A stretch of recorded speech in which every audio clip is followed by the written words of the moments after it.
The waiting room was cold and sterile, the kind of space meant to calm nerves, but only made Thomas feel more uneasy. His wife, Lila, sat beside him, flipping absently through a magazine, her long fingers fidgeting against the glossy pages. Just a routine checkup, she had said that morning with a reassuring smile. Nothing to worry about. Thomas tried to believe her. They'd been married 2 years, and though their relationship had its cracks, he still trusted her. But something about today gnawed at him. Why this doctor? Why now? The nurse called Lila's name, and the couple followed her down the hall to a small exam room. The walls were painted a pale blue, decorated with posters of smiling families and expectant mothers. Thomas shifted in the chair near the door, feeling strangely out of place. The gynecologist entered moments later. A middle-aged woman with kind eyes and the sort of no-nonsense tone that came from decades in practice. She greeted them, washed her hands, and began the examination. Lila seemed calm, though Thomas noticed the tightness around her eyes, the way her jaw clenched as if bracing for something. The doctor's brow furrowed as the exam progressed. She paused, checked her notes, then quietly asked Lila to step into the adjoining room for additional testing. Thomas's chest tightened.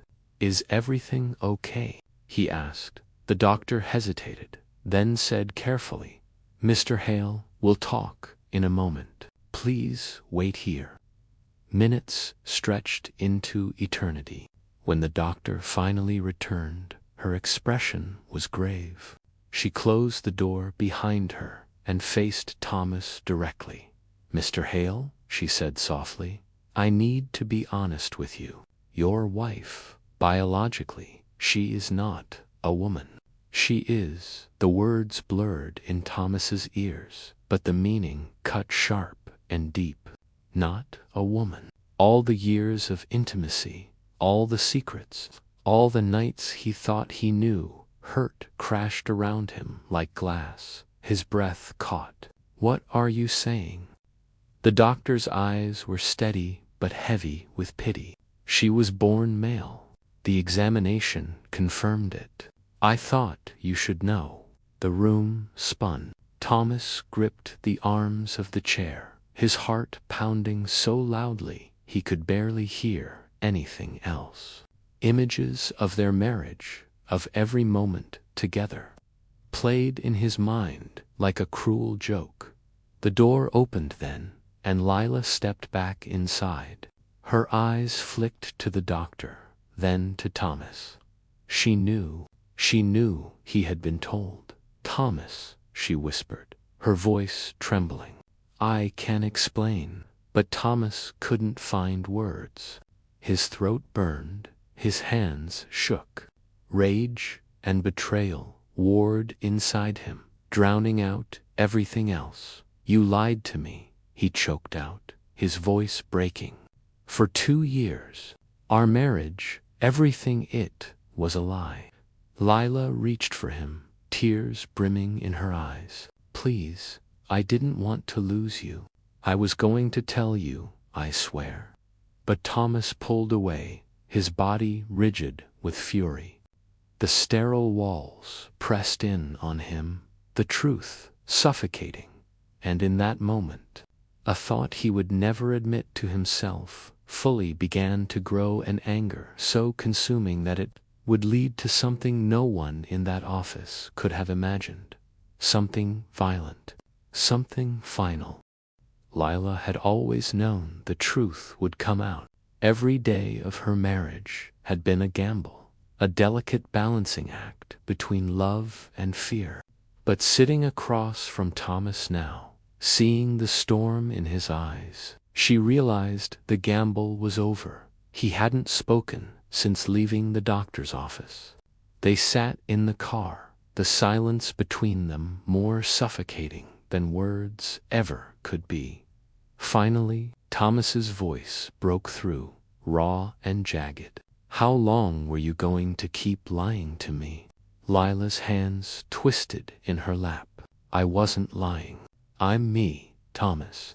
Everything you know about me, the way I love you, the way I've lived with you, that's all real, real. His laugh was bitter, hollow. You married me under false pretenses. Do you even hear yourself? Her throat tightened. I was afraid. Afraid you'd leave if you knew. Afraid no one would ever see me as who I truly am. Thomas's grip tightened on the steering wheel, his knuckles white. He stared out the windshield, his jaw clenched so tightly it looked carved from stone.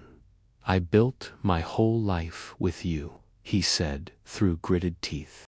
And you were hiding this the whole time. Lila's eyes filled with tears. I thought love was enough. I thought if I could be the wife you wanted, it wouldn't matter. But I was wrong. Her words hung heavy in the air. For a moment, Thomas almost softened. Then the anger returned, hotter than before. You tricked me, he spat. You made me a fool. Everyone, our friends, our families, they all saw me with you, and I didn't know. Do you know what that makes me? Lila reached for his hand, desperate. It makes you my husband. It makes you the man I love. None of this changes that. But Thomas jerked his hand away as if her touch burned. His breathing grew harsher, faster. She could see the fury building, a tidal wave she could no longer stop. I can't, he started, then stopped himself. His chest rose and fell like a man on the brink of violence. I don't even know who you are anymore. Lila's voice cracked. I'm Lila. I'm still the woman you fell in love with. Please, don't let this erase everything we've had. But Thomas wasn't listening. His thoughts were unraveling, spiraling darker with every second. In his mind, it wasn't just about betrayal, it was humiliation. The kind that eats at a man's pride, the kind that festers into rage, and rage, once unleashed, is hard to contain. That night, he barely spoke. He moved through their home like a stranger, his silence more dangerous than any shouting could have been. Lila watched him from the corner of her eye, her heart pounding with dread. She knew him well enough to recognize the storm brewing beneath his skin, and she feared what would happen when it finally broke, because secrets, once exposed, don't just destroy trust, they can destroy lives. The days after the doctor's visit were heavy with silence. Thomas and Lila moved around their home like ghosts, each step echoing with unspoken words. The kitchen, once filled with laughter over late-night snacks, now felt like a stage where every glance was charged with accusation.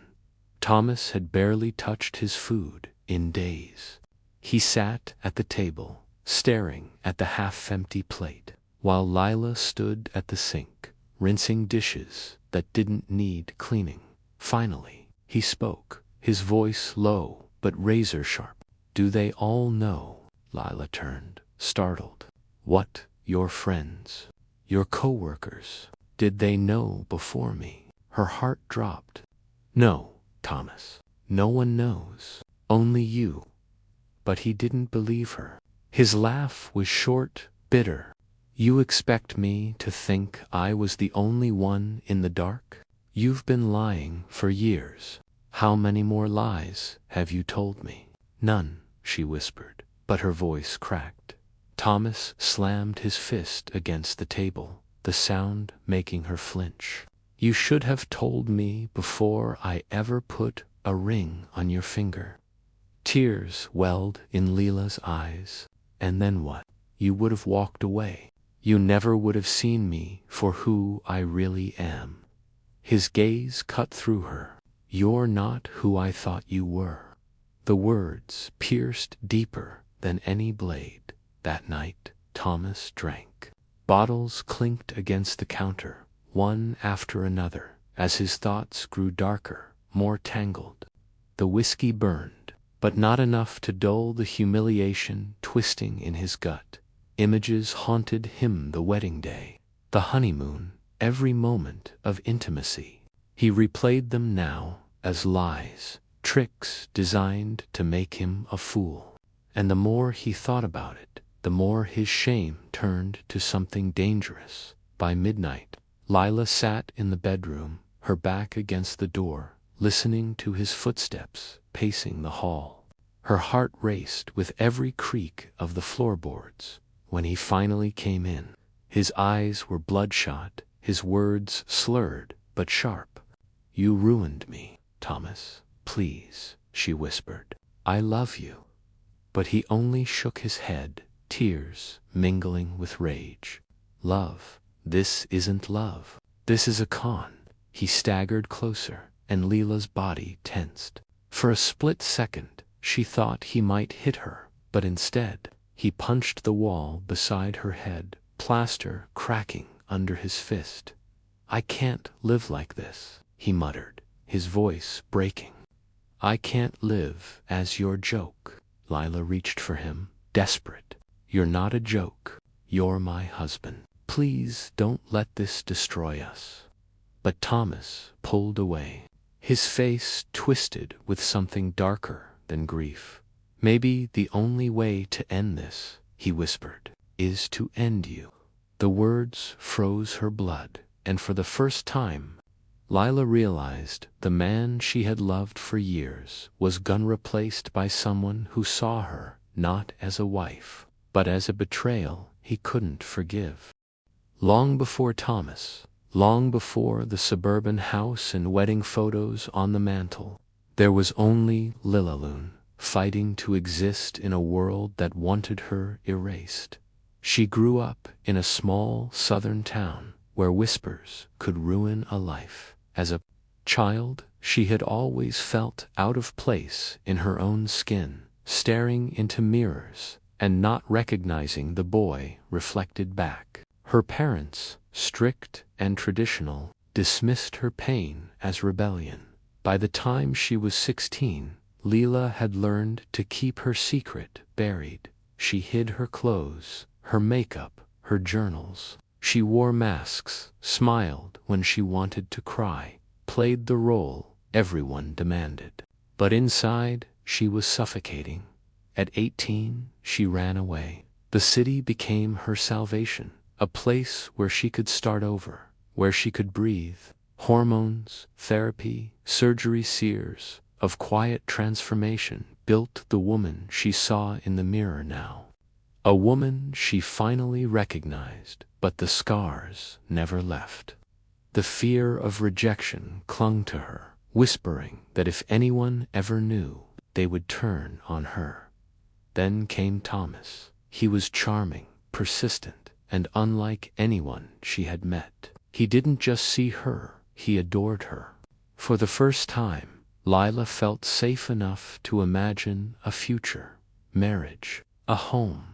A life not defined by fear, but telling him the truth that felt like a gamble, too dangerous. Every time she tried, the words caught in her throat. What if he leaves? What if he hates me? So she told herself she'd wait. After the wedding, after the move, after the right moment. But the right moment never came, and with every passing day, the secret grew heavier. Now it had exploded in the worst way imaginable. Lila sat on the edge of their bed, staring at her wedding ring.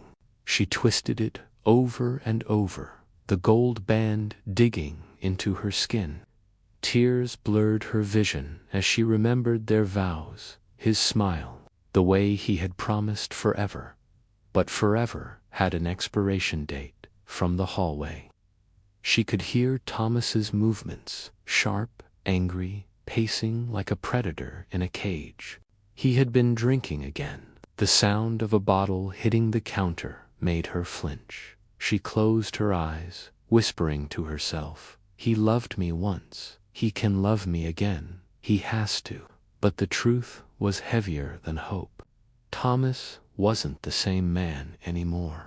The revelation had poisoned him, twisting love into something volatile, and deep down, Lila feared what her heart already knew. He wasn't just angry, he was dangerous. That night, as she tried to sleep, a floorboard creaked near the doorway. Her eyes snapped open, heart hammering. Thomas stood there in the dark, watching her. She whispered his name, but he didn't answer. He just stood in the shadows, silent, his breath heavy, and then, without a word, he turned and walked away. The silence left behind was more terrifying than anything he could have said, because silence, she knew, was the calm before the storm. Thomas sat alone in the garage, the air thick with gasoline and motor oil. The dim bulb overhead flickered, casting jagged shadows across the concrete floor. In his hands, he held a hunting knife. Its blade caught the weak light, reflecting his distorted face back at him. He hadn't planned it not at first, but the thought had planted itself like a seed the night of the revelation, and now it had grown into something he couldn't ignore. She ruined me.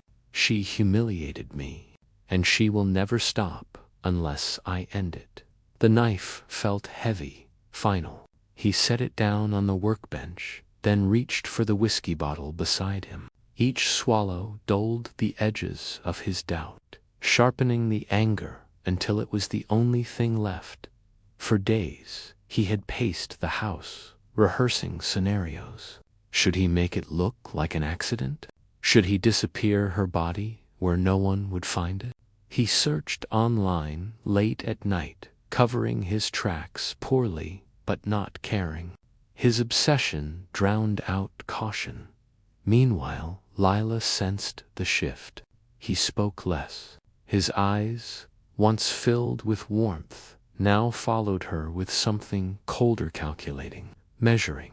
She tried to reach him, tried to remind him of the man who once held her close, but every attempt was met with silence, or worse, a hollow laugh that sent shivers down her spine.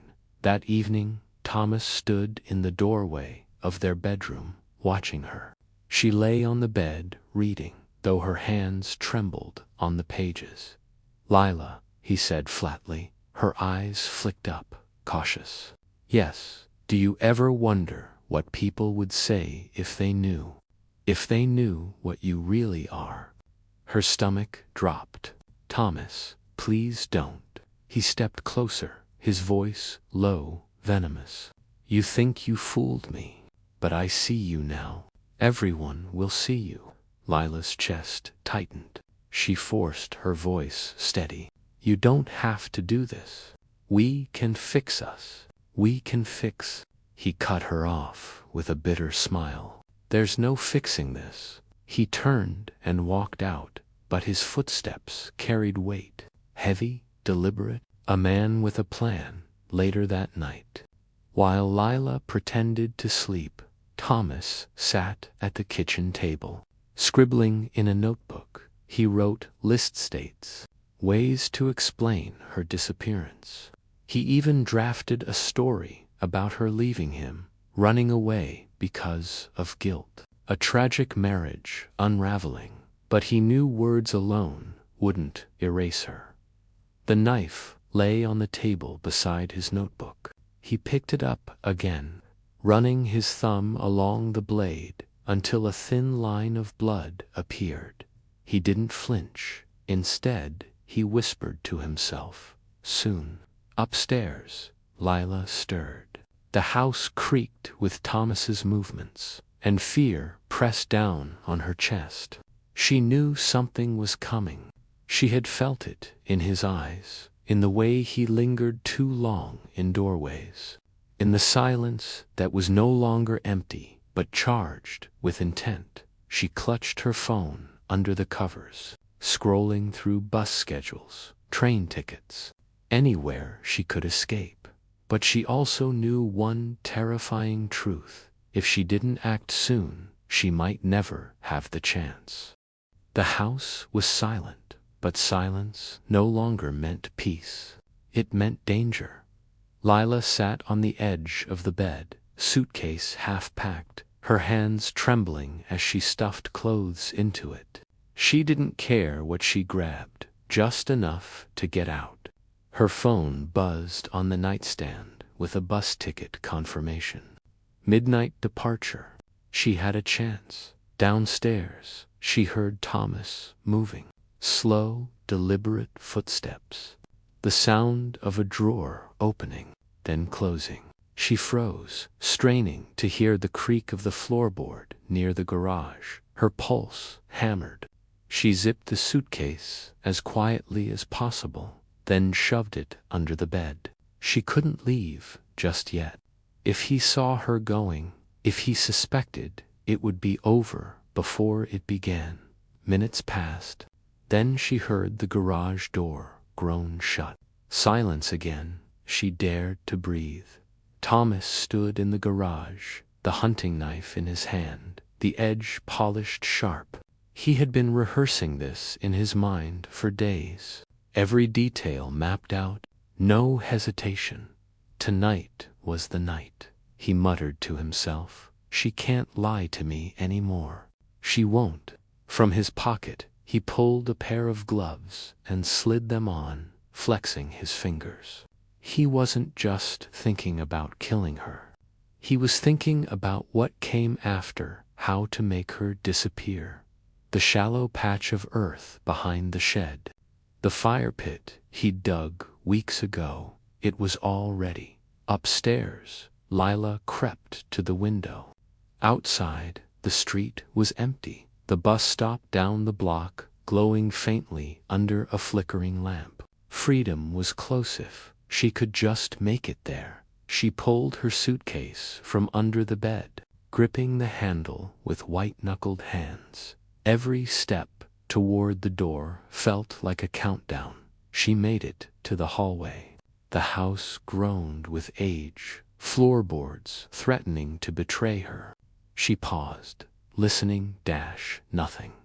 Then, halfway down the stairs, she heard it. The garage door opening. Thomas. Her heart seized. She crouched low, suitcase pressed to her chest, trying to make herself invisible. Lila. His voice floated up from the darkness, steady and cold. Where are you going? She froze. He stepped into the hallway, knife glinting in his hand. His face was calm now to calm. The kind of calm that comes when a decision has already been made. I know you, Lila, he said, moving closer. You were always going to run, but you can't run from me. Her breath came fast and shallow. She clutched the suitcase like a shield, whispering, Thomas, please, don't do this. We can fix this. His laugh was quiet, bitter. There's no fixing betrayal. He raised the knife. Lila's mind raced. There was no time for words, no time for pleading. Instinct took over. She hurled the suitcase at him with all her strength. It slammed into his chest, knocking him off balance. She bolted for the door. Her bare feet slapped against the hard wood as she sprinted, adrenaline screaming in her veins. She fumbled with the lock, yanked it open, and burst into the night air. Behind her, Thomas roared in fury. The sound of his footsteps thundered. After her, the chase had begun.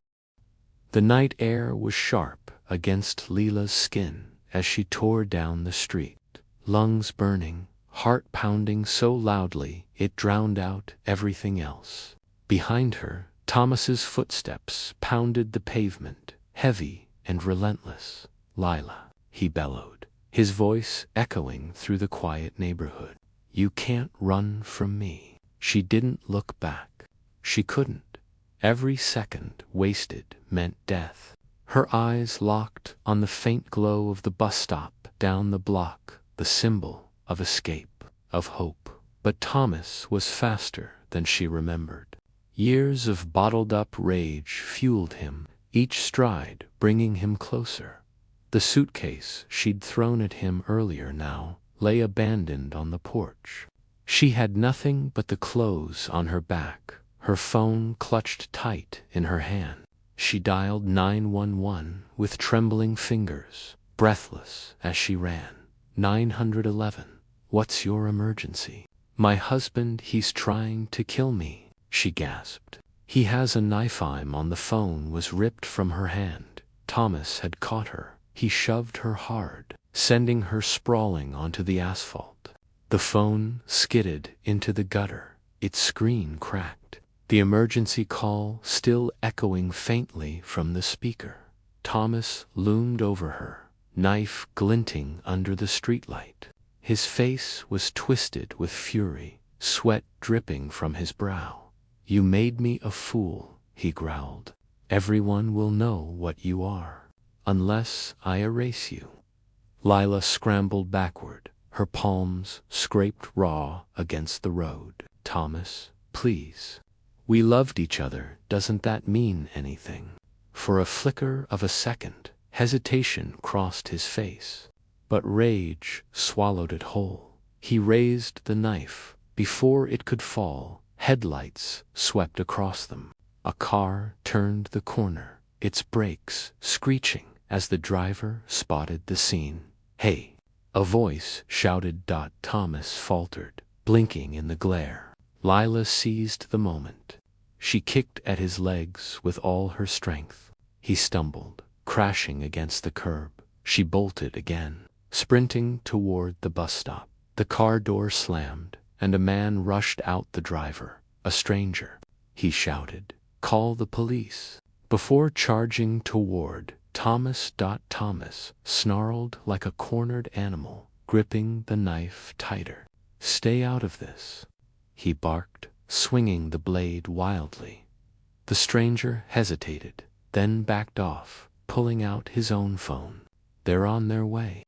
Lila reached the bus stop, collapsing against the bench, sobbing, chest heaving. She could hear sirens faint in the distance.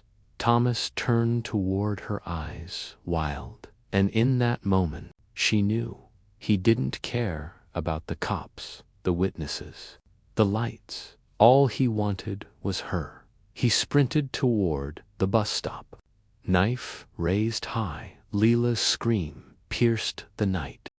The bus stop's fluorescent light buzzed faintly, flickering over Lila as she pressed her back against the cold metal bench. Her chest heaved, breath ragged. As Thomas closed in, his knife caught the glow, his face twisted in fury and desperation. Every step he took toward her was deliberate, unstoppable. Thomas, stop, she screamed, her voice cracking. The police are coming. But his eyes were wild, glassy. Then they'll find you dead. The bystander, tall, broad-shouldered, still clutching his phone, shouted again. Back off, man. They'll shoot you if you do this. Thomas turned on him, snarling. This isn't your fight. The stranger held his ground, though fear flickered across his face. Put the knife down. But Thomas only charged. The stranger barely dodged, shoving him off balance. The knife sliced through empty air, grazing the man's arm. He cried out in pain, stumbling back. That was all the opening Lila needed. She grabbed the heavy metal trash can near the bench and shoved it toward Thomas. With every ounce of strength she had, it slammed into his side. He staggered, roaring in rage, but didn't fall. His eyes snapped back to her. You think you can fight me? He spat, stalking closer. Her legs trembled, but she forced herself to stand. I'm not your victim anymore. Thomas lunged. The knife arced down, Lila grabbed his wrist with both hands, the blade inches from her throat. She screamed, straining, her muscles burning as he bore down with terrifying strength. The stranger rushed forward again, tackling Thomas from the side. The three of them crashed against the bus stop pole, the metal shuddering. The knife clattered to the ground. For a breathless moment, everything froze. Then Thomas roared, shoving the stranger off him with brute force. He lunged for the knife, fingers brushing the handle, but Lila was faster. She snatched it up, gripping it with shaking hands. Her husband froze, eyes locking on hers. "Lila," he whispered, voice softer now, almost pleading. "Don't." Her chest heaved. Her hands trembled violently.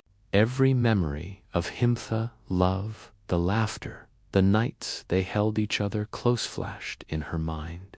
But so did the lies, the rage, the terror in his eyes tonight. The stranger shouted, "Throw it away. The cops are almost here." Sirens wailed closer, the sound filling the night. Thomas stepped forward anyway, his voice low, venomous. "You'll never be free of me."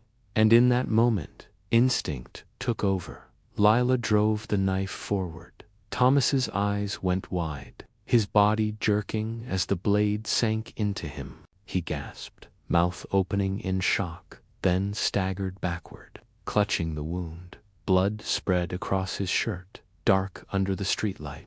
He fell to his knees, his face a mask of disbelief. The sirens were deafening now, red and blue lights flashing against the street. Police cars screeched to a halt. Officers pouring out, weapons raised. "Drop the knife," they shouted. Lila stood frozen, the knife slipping from her trembling hand. Thomas collapsed onto the pavement, blood pooling beneath him. His eyes met hers one last time, and something almost like regret flickering there. Then they went still. The world around her blurred, the cops rushing in, the stranger clutching his wounded arm, the officers' voices shouting commands. All she could hear was her own heartbeat. All she could see was Thomas, lying motionless in the glow of the bus stop, her husband, her nightmare, her almost killer, and now her victim. The police station smelled of stale coffee and disinfectant. Lila sat at the metal table in a small interrogation room, her wrists cuffed in front of her. The fluorescent light above buzzed faintly, making her feel exposed, fragile, and cornered. Her clothes were stained with Thomas's blood. She couldn't look at them.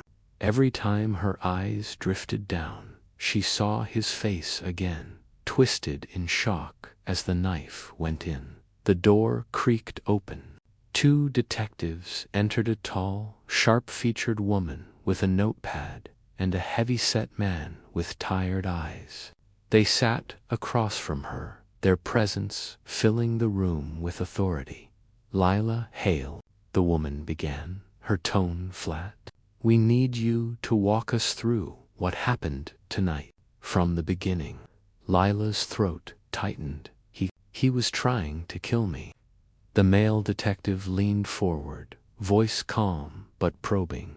Why? She hesitated. How could she explain that her husband had discovered her secret and his pride had twisted into rage, that shame had driven him mad? "He found out something about me," she whispered, "something he thought was unforgivable." The female detective's pen scratched across the page. "Unforgivable enough to chase you with a knife." Tears burned in Lila's eyes. "Yes, he couldn't. He couldn't stand who I really am." The detectives exchanged a glance, but said nothing. Lila pressed on, her voice breaking. "I didn't want to hurt him. I loved him. But he came at me. He wouldn't stop. I just reacted." The male detective folded his hands. The neighbor who intervened says you grabbed the knife after your husband dropped it, that you could have thrown it away, but instead you used it. Can you explain why? Her heart pounded. The memory replayed vividly. Thomas stepping forward, whispering, "You'll never be free of me." Her voice cracked. Because I believed him. Even with the police coming, even with people watching, he wasn't going to stop. If I didn't end it, he was going to end me. The female detective's eyes softened just for a second, but her voice remained professional. So you stabbed him to survive? Yes, Lila whispered. I wanted to live. Silence hung in the room. Only the faint hum of the light filled the space. Finally, the male detective stood. We'll verify your statement. For now, you're being held until we have all the facts. The cuffs clicked tighter as they escorted her back to a holding cell. Hours passed. Lila sat on the narrow cot, her head in her hands. She could still hear the echo of Thomas's voice in her mind, still see the hate in his eyes. But beneath the terror, another feeling crept in, relief. For the first time in years, she wasn't waiting for the secret to explode. It already had, and though the cost was blood and death, the truth was finally out. But relief didn't erase guilt. It didn't erase the fact that she had killed the man she once promised to love forever. Somewhere deep inside, she wondered if Thomas had been right, if she'd never truly be free of him, not even in death. The courtroom was packed, the air heavy with whispers and judgment.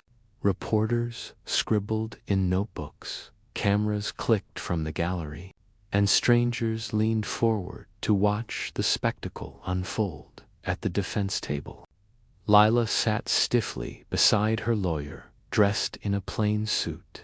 The blood was gone from her clothes, but not from her memory. Her eyes stayed low, fixed on the wood grain of the table. As the judge entered and the room rose, the trial had dragged on for weeks. The prosecution painted her as a liar, a manipulator who deceived her husband until he snapped. They called Thomas a victim of betrayal, his rage the tragic result of her secret. But the defense fought back, presenting Lila as a survivor. They showed the 911 call, the witness testimony, the bruises on her arms.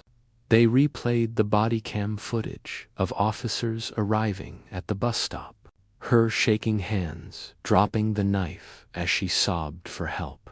The evidence was clear. Thomas had chased her with the intent to kill. Yet, as the jury filed back into the room, Lila's heart pounded. Logic didn't matter. Truth didn't always win. Society's judgment could be just as cruel as Thomas's rage. The foreman stood. The judge asked the question, "Have you reached a verdict?" "Yes, Your Honor." The room went silent. In the case of Lila Hale, charged with second-degree murder, we find the defendant. A pause heavy enough to crush her chest. Not guilty. The words struck like lightning. Gasps rippled through the courtroom.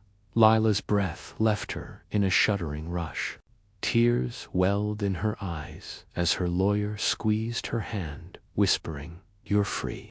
But freedom didn't feel like triumph. She stood as the cuffs were removed, her body trembling. Reporters shouted questions. Cameras flashed, but their voices blurred into static. She walked out of the courtroom into the daylight, blinking against the sun. She was alive, but Thomas was dead. That night, back in the small apartment her lawyer had arranged for her, Lila sat by the window, staring at the city lights. The world outside bustled as if nothing had changed. Cars passed, people laughed, life went on. but inside her chest, a hollow ache lingered.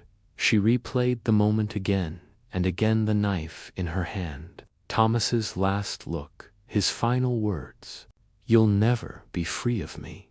And she wondered if he was right. Even in death, he haunted her. Every shadow in the corner, every creak of the floorboards, every flicker of doubt in her mind carried his ghost. She pressed her forehead against the cool glass, whispering, "I survived. I survived." But survival wasn't the same as peace. The city lights blurred through her tears. Somewhere far below, people lived and laughed and loved, unaware of the woman above them who had killed her husband to stay alive. Her story was now written in blood, and no verdict could ever erase that.